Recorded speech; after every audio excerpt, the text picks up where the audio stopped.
Viral ताप, dengue आणि malaria यात नेमका फरक काय, तो कसा ओळखाल?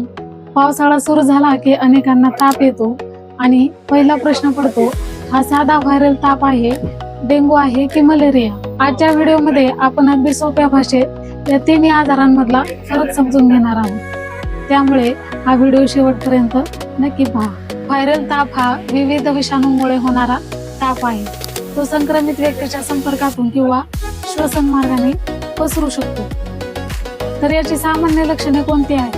ताप, सर्दी किंवा खोकला, घसा दुखणे, अंगदुखी, थकवा किंवा डोकेदुखी होऊ शकते. दुसरं म्हणजे डेंग्यू म्हणजे काय? डेंग्यू हा संक्रमित एड्स डासाच्या चाव्यामुळे होणारा विषाणूजन्य आजार आहे. त्याची सामान्य लक्षणे कोणती? अचानक खूप जास्त ताप, तीव्र डोकेदुखी, डोळ्यांच्या मागे वेदना, सांध्या आणि स्नायूंमध्ये तीव्र वेदना, मळमळ किंवा उलट्या, काही वेळा त्वचेवर पुरळ येतात. डेंग्यूमध्ये काही रुग्णांमध्ये प्लेटलेट कमी होऊ शकतात. त्यामुळे वेळेत तपासणी आणि डॉक्टरांचा सल्ला घेणे महत्त्वाचे असते. तिसरं म्हणजे मलेरिया म्हणजे काय? मलेरिया हा संक्रमित अॅनोफिलीस डासामुळे पसरणारा परजीवीजन्य आजार आहे. तर याची सामान्य लक्षणे कोणती?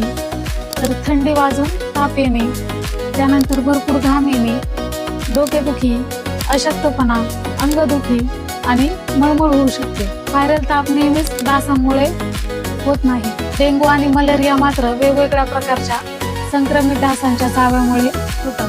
खालील लक्षणे दिसल्यास विलंब करू नका. 2 ते 3 दिवसांपेक्षा जास्त ताप, श्वास घेण्याचा त्रास, सारख्या उलट्या, तीव्र अशक्तपणा, गोंधळलेली अवस्था, रक्तस्राव किंवा काळजी वाटणारी इतर गंभीर लक्षणे. स्वतःहून औषधे घेण्याऐवजी डॉक्टरांचा सल्ला घ्या आणि आवश्यक त्या तपासण्या वेळीच करून घ्या. पावसाळ्यात स्वतःचा बचाव कसा कराल? त्यासाठी घराभोवती पाणी साचू देऊ नका.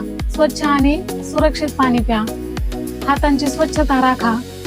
ताप आल्यास विलंब न करता वैद्यकीय सल्ला घ्या. तर यासाठी काही महत्त्वाचे गैरसमज असतात. प्रत्येक ताप म्हणजे डेंग्यू नसतो. व्हायरल ताप, डेंग्यू आणि मलेरिया यांची काही लक्षणे एकसारखे वाटू शकतात, पण त्यांची कारणे आणि उपचार वेगवेगळे असतात.